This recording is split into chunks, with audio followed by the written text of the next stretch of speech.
What'd you do, man? And I can't think of anything. I thought it was you. Not. Man, I got kids in college. I can't afford to lose this job. I think it's got to be you, man. Shh. Here she comes. Profits are down per transaction. But we're up per transaction to like $1.05. Projects are behind schedule. It's been raining for weeks. We can't do the excavation work. I don't want to hear any excuses from you two. The supply chain's backlogged across the country. It's not just us. That's it, you're fired. You can't fire us. Oh yeah?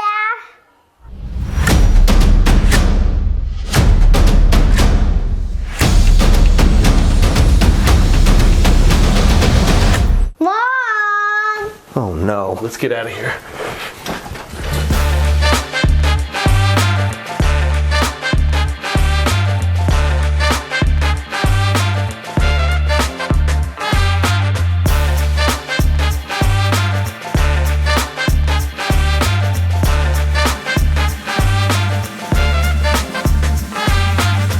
Hey everybody, you are kicking it with the Homeboys and the Homeboys podcast. My name is Clint Wetherell, and I'm here with the man, the myth, the legend, Mr. Scott Adams.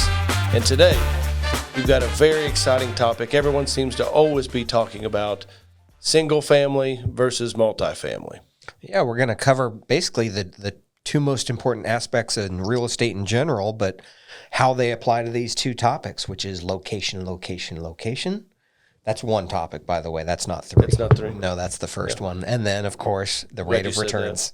The rate of returns and kind of looking at the difference between the two. So Cool. It's going to be a fun topic. love it. How Love you it. doing, brother? Good. How are you doing? Good, man. We had your daughters in here today. Had some fun. Oh, it was great. Yeah. Great. She's getting, I think that's kind of her future. You know, I think that she really She likes loves the camera. I think she likes the camera. I think drama, you know, is going to be something. But it was fun to get her in here and laugh. And I'm dragging a little today. I went and saw the Eagles Oh, that's last right. night. I forgot. Speaking of multifamily, we're kicking it at the Hotel California. I love it. Dude, it was incredible, man. You missed a concert that you should have gone to though. At Closed Memorial. I guess the princesses were in town. Oh, man. Yeah, all the Disney princesses. Really? Like a singing concert. How'd I miss that? Cruella and I don't even know all of them. So the only reason I know that is Mandy was watching TikToks and I heard her watching one of her friends who was at the show. Well, don't tell my girls that. I know. I would have been in trouble. Yeah. But yeah, me and my wife got to go kick it with the Eagles. They're getting up there in age. Mm-hmm. You know, so Well, I thought I saw their last concert, and by saying I saw it, I mean I broke into we climbed a ladder to watch at University of Texas Stadium. 94. Yeah. Hell Freezes Over tour. Well, it would have been 95, but yeah. Yeah, 94, 95. I think it was 95. Yeah. Yeah. So we climbed a fence. We were hanging on the fence for half the concert just to watch because we couldn't afford to go to a concert. Well, because it wasn't the whole thing that they said hell will freeze over before we ever get together again. It was supposed to be the last show. They got together. Yeah. Hell Freezes Over tour. It was hard to hold two beers at once. I'm not joking. At once on the fence, because if you got too high, then the police would see you. So we had to figure out how. Yeah, it was a whole debacle. You were such a degenerate. Oh, just complete. So were you. Well, you know, done some pretty crazy things to watch rock and roll and drink beer. Yeah. You know, but yeah, I went to the concert. I didn't have a single beer last night. Didn't have a single thing to drink. We just sat there and enjoyed the music. It was pretty cool to see. Those guys are like 75 years old. So, Well, someone should have told us that when we were in our 20s, that you could go out and have a good time and you didn't have to drink. right. I think you'll like What a this, concept. though. I think you'll like this. Joe Walsh came out and said, man, it was so much better to be 20 in the 70s than it is now to be 70 in the 20s. Oh, gosh. You know, That's heartbreaking. I know. Heartbreaking to hear. But anyhow, you know, still got it, still rocking, dragging a little bit today. But I got enough coffee here. Yeah. We've got a fun topic to keep us going. Single family versus multifamily. We get questions about this all the time. That's what I was about to say. Whenever you and I are on our speaking tours or, speaking to large people, it is the number one thing people come up and ask us afterwards.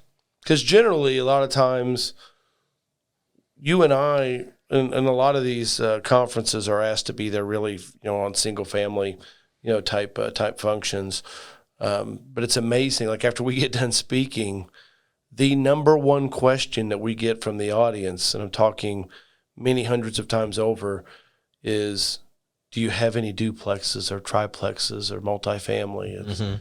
It always comes up. It almost, I hate to say this because it's going to sound bad, because I love talking to new clients and old clients and prospective clients, and I love talking to people in general. It's just, that's who I am. It's who you are too. I mean, I like to sit back and take notes and just all. And we both enjoy talking. But we to enjoy people. talking to people. Yeah. But man, the question drives me bananas sometimes. Right. I think it drives us bananas because, we'll ease into the first kind of point: location, and talk about kind of why the question drives us crazy is because in our market and a lot of Midwestern markets, these multifamily are in terrible locations. You're talking about the ones that are available, that are possible to Correct. to be taken down. Correct. Right. The ones that are in good locations aren't available. They're kept close to the chest. No one's going to sell them. Insanely expensive or not sold. Correct. So, that's part of the reason why that question is exhausting for us, because I feel the same way as you with that.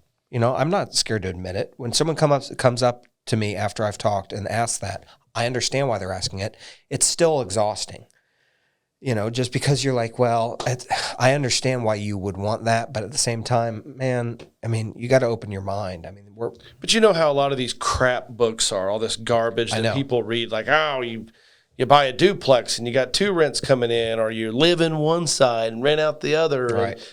And, all this short-sighted advice that we've been hearing our whole careers, which actuality, some of the crap I see on TikTok and Facebook, that's actually some of the best advice that you see today. But I still don't, agree with a lot of it. But, there's just so many things. So we're talking about the location. So generally, you're saying that the properties that are available are just in areas that you just simply don't want to be putting your money whatsoever. For sure. In many, many markets, I would say most markets. Now, there's markets like Chicago. They have a healthy multifamily sector. Those are everywhere there. That's not true in many markets. They just aren't. Traditionally, in especially in the 1960s and 1970s and 80s, multifamily duplexes and triplexes were built in poorer areas. Well, in a lot of cases, they're in poor areas because they were then converted from a single family dwelling to a duplex. Correct. At some point. That too. Because of a need. Right. Yeah. So it's not super attractive from that sense. That's why I just wanted to explain that's why we react that way. However, there's a lot of new build. People understand that there's demand both to live in multifamily because pricing is out of control for tenants. Pricing is out of control for investors. So there's a return to multifamily new builds. We build fourplexes. We build duplexes. We build them, but we build them in great locations. So the demand is out there. The problem is the supply. It's mostly garbage in many of these markets that gets passed around and people get screwed over. It's like a hot potato. You don't want to be the one stuck in. I think that's a great point because you opened my mind to where I was going with this whole discussion, because my whole discussion was based around garbage. Yeah. The garbage that, that we've seen. But you're right. We're building 25 duplexes in southern Indiana. We're building 24 fourplexes in northern Indiana. Right now. We're 32, isn't it, in northern Indiana? I don't know. Fourplexes? 134 doors. I've been to an Eagles concert. Right. And I'll get into the anyway, details. it doesn't matter. But doesn't matter. But anyhow, I'm not my mind wasn't on like the good multifamily. So I think it's important that you define multifamily. Yes, we've said location, location, location, and this goes in with location. That, you know, existing junk is very different than, you know, new multifamily. I mean, and I'm not saying that all duplexes, triplexes, fourplexes that are existing are junk. They're not. But be really cautious on what's available out there. A lot of it is here. And I can't speak for every market across the country. I don't believe it's that different, but Scott's right. You know, it's crazy how many times we've seen these same multifamilies passed around from, you know, sucker to sucker to sucker to sucker. And you know what? We've been those suckers. I've been that sucker before. You know, I had a house. I'm not even going to say the street, but you know exactly what house I'm talking about. It was mind blowing. All of the crap that I had to put up with that. I could have a whole episode on that one duplex. It's bananas. And I know that you've been there, you know, before too. Yeah, I'm just thinking of a property on Oriental, which here in our city is a unbelievably valuable place to live now. Yeah, but when I was used to not. When I was trading that stuff, you know, I couldn't get rid of the house. I sold it to someone, you know, they quit paying their mortgage. I bought it back stupidly. I mean, it's just garbage. So I think there's been a real shift in the market because investors are hungry for multifamily, where you've got a lot of people now building new build to rent fourplexes that individual small owners can own. Which, like you just mentioned, we're gonna have over 200 doors of that in the next, say, 9 months that we're building for our clients who want to own multifamily, but we can't provide them quality multifamily in our market and sleep well at night with what's out there. It's just not in good locations. And plus, you know, a huge part of our business is property management, and you know, we're not going to manage that crap. We've had all kinds of people come here with only multifamily. Hey, can you manage this property for us because our last 5 property managers didn't work out? Let me tell you, the last 5 property managers didn't work out because your house sucks. Right. You know, not because you know they suck. It's because your houses suck and you're out of tune with reality. So don't bring them to us, and don't bring them to anybody. You know, what's the common denominator in this situation? Right. Your property or you, which is scarier. 3 property managers that have been in Indianapolis for, you know, over 10 years each, and they all suck and can't take care of my properties. No, they've been in the market for a long time because they're good, and you got a bunch of crappy houses, and you're pawning your crap off on everybody else and wasting our time.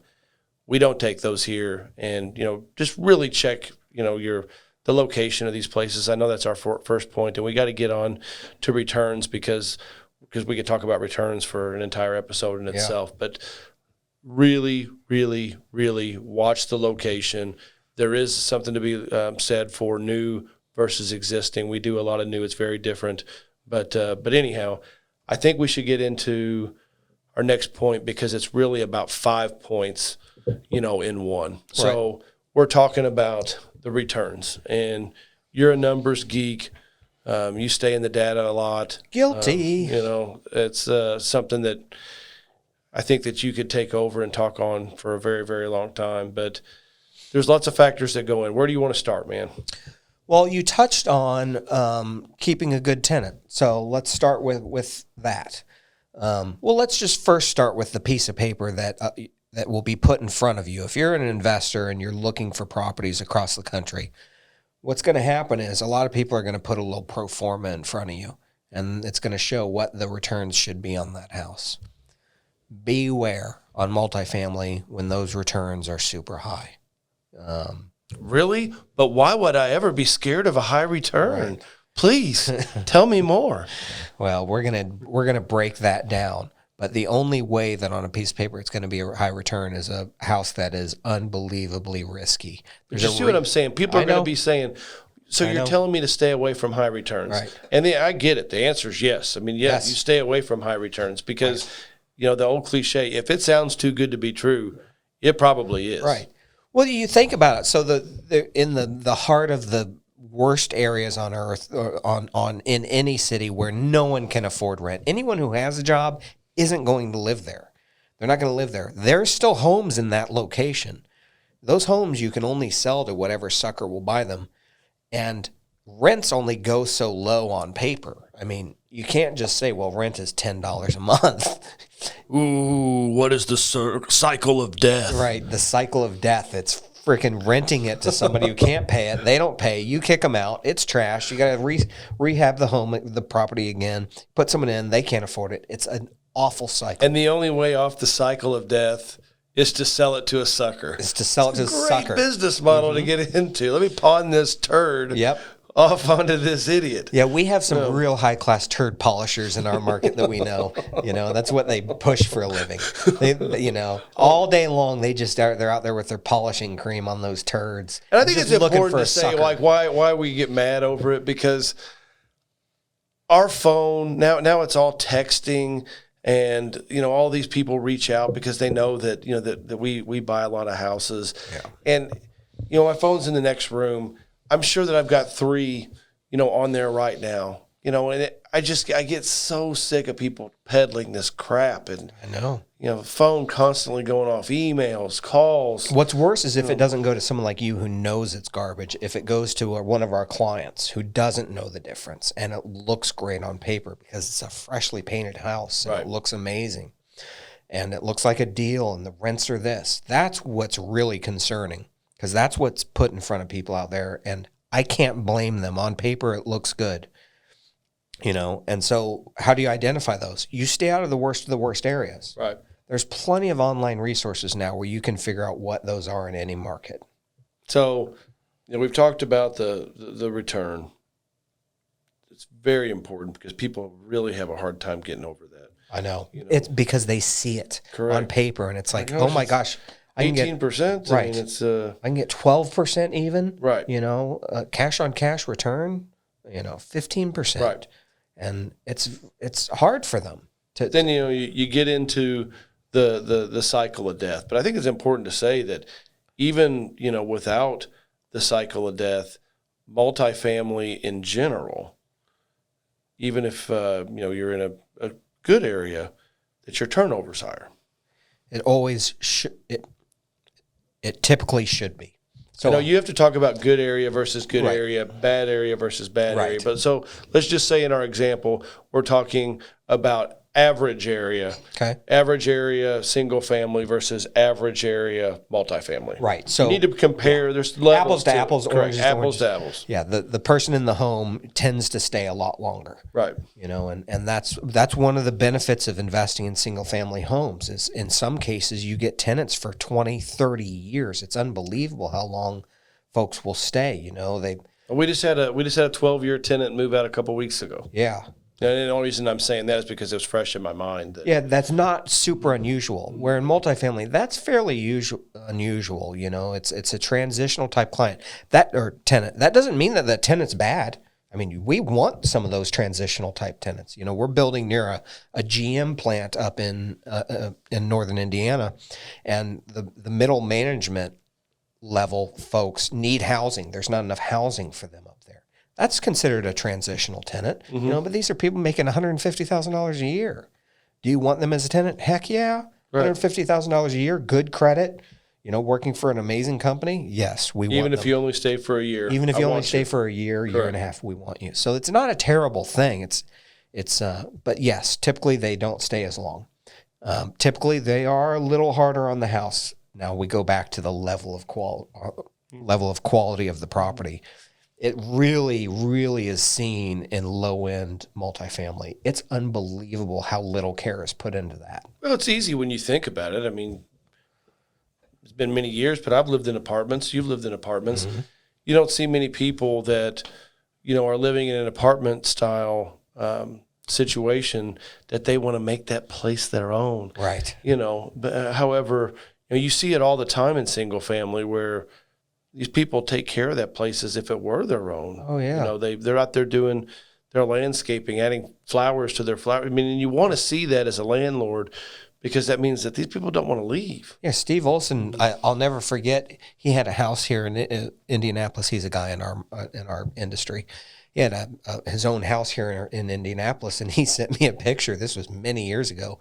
And the person had put up lawn ornaments, and I've never seen anyone as excited as he was because he's smart and he understands the market. He knows that those little ornaments in the yard means someone is going to make that place their home. Right. They care enough to put lawn ornaments. No one in an apartment's going to put out that kind of stuff. Right. You know, so there's a pride that's in the home. So you get it's a little rougher usage. You get shorter tenants. So those are the bad parts of multifamily.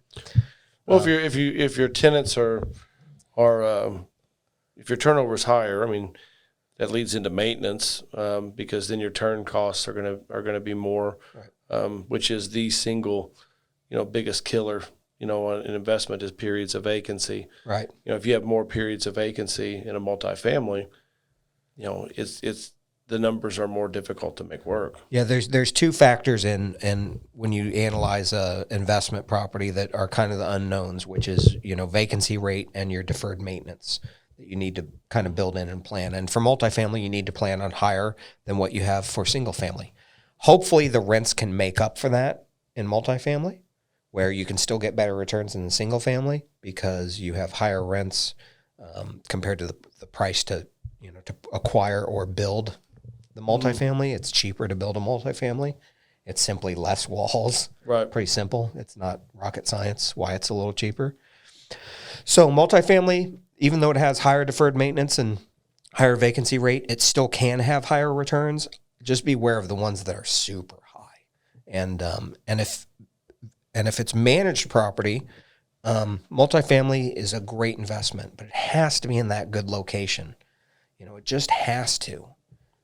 Yeah, and we've talked about some of the bad areas and here within Indianapolis, and from a property management standpoint, they are so difficult to make work. I mean, it's so difficult. I can't tell you how many times, like in older properties, that I've seen like full-on mutinies going on between tenants, and just really bad situations. The whenever I was talking about me being a sucker earlier, you care if I get into a personal? No, are you going to talk about when your house almost floated down the street? Yeah, because I kept getting. That's another thing. A lot of times utilities aren't separated out. Very important.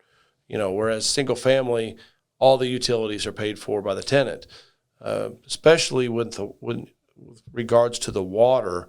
It's rarely ever split out like on a 1920s, 30s, 40s, 50s duplex. Right. So the owner pays it. And then I kept getting these water bills, of like $1,200, $1,300, and went back and forth with the utility company. And, they sent people out and like, oh, there's no leak. And, and I was like, well, how is this? Like, well, they have to be using the water. And I'm like, it's a duplex. There's like 3 people living in this. And she's like, well, I think you need to send a plumber in there to see if there's like any kind of leak. And I did the math. And I'm like, well, the water usage is the equivalent of filling up 14 residential swimming pools. If this was a leak, my building would be floating down the road. There's no way it could be a leak. So anyhow, I started performing this covert op, which this is showing you how it's hard to be, big term thinking, with some of these properties. Because this is like 40 minutes away. You're trying to stop the bleeding. To stop the bleeding, and I went over there, and I could hear the water running inside, and I sat out there and I waited hours, for the tenant to get home. And said, I could hear your water, running in your unit. And she acted like, oh my gosh, it was an accident. But no, she was upset about collection efforts because she had not paid her rent. So whenever she was leaving to go to work, she was turning on both bathrooms and the kitchen sink and running the water all day because me, the owner, had to pay for it. Right. How dare you try to collect rent? It's yeah, but that was in a bad insane. location. So you're getting bad location. You're getting back to we're talking bad tenants. 15, 20 years ago. Yeah. But you just don't see this mutiny type, world where, vengeful, I should say, type world in single family as much as you do, multifamily. And Yeah. I mean, the thing is like that particular duplex, we could take it out to one of our speaking engagement tours and have it sold within seconds of putting it up on a board, Within seconds.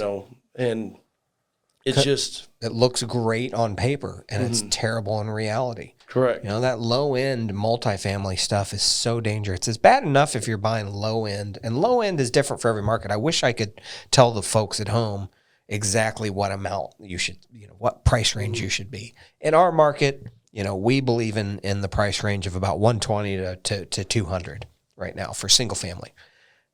It's different in every market where that mark is, but it's You're hard. talking $120,000 to $200,000 range, Yes. property. Yeah. Making sure people don't think that you're talking about $120 to $200 in rent. Yes, sorry. We do not deal in that world. Yes, sorry. We do not deal in that world. $120,000 to $200,000 purchase price for single family investment homes. That's kind of the nicer, higher end investment homes in our market. And it's hard enough if you start getting in that below $80,000 right now, below $100,000 range for properties. It's almost impossible to get something good for under $100,000 right now.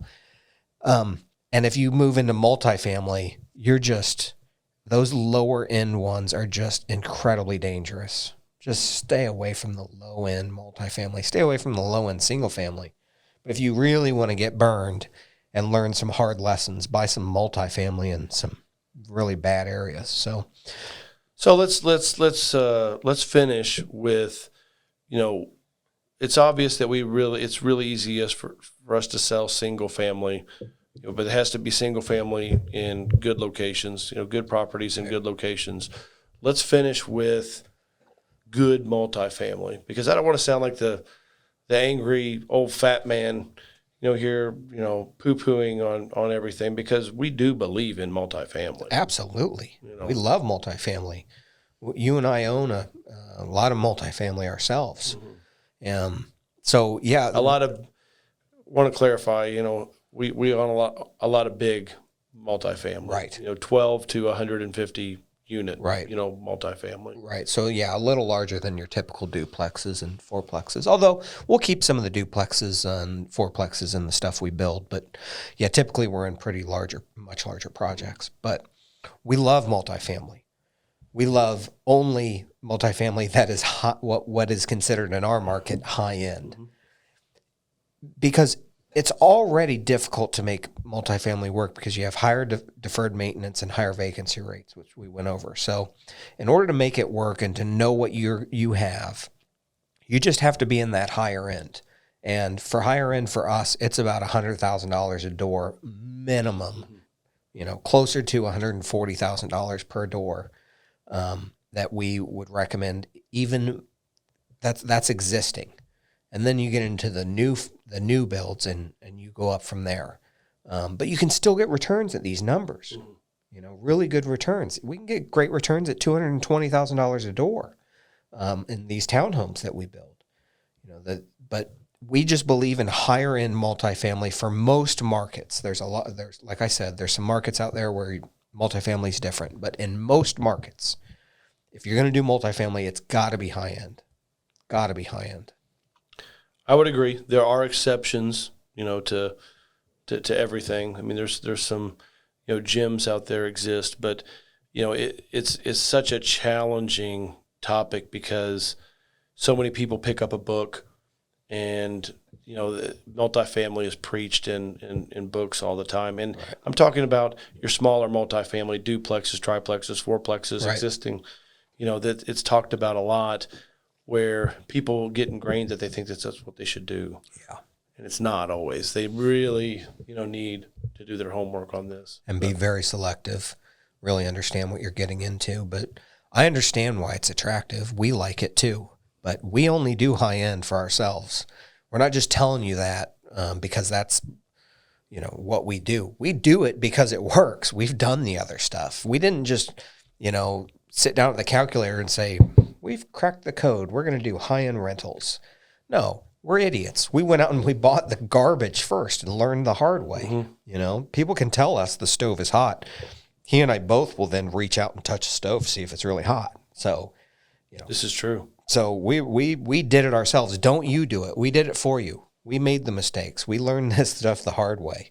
So come on in to the water where we are now. It's nice and lukewarm. You make good money. It's comfortable. You know, you don't have houses floating away down the street. The water is fine. You have no idea what you're talking about, do you? No. Well, he is very charming, but I do assure you he does know what he's talking about. This is a very fun topic. We could talk about it for days, but single family versus multifamily, you have to go in deep before you really know if it's something for you. And you got to beware out there. But real estate is fun. We're not always angry, fat men, out here complaining about the way not to do real estate. It can be done. We've done it. We've been successful at it, and so can you. So thank you for joining us. Until next time, happy investing. Peace. You can't fire us.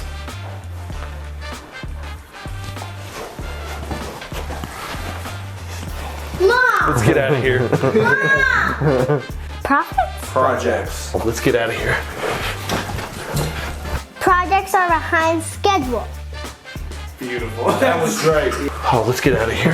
Mom! You were supposed I want to see him again. Perfect.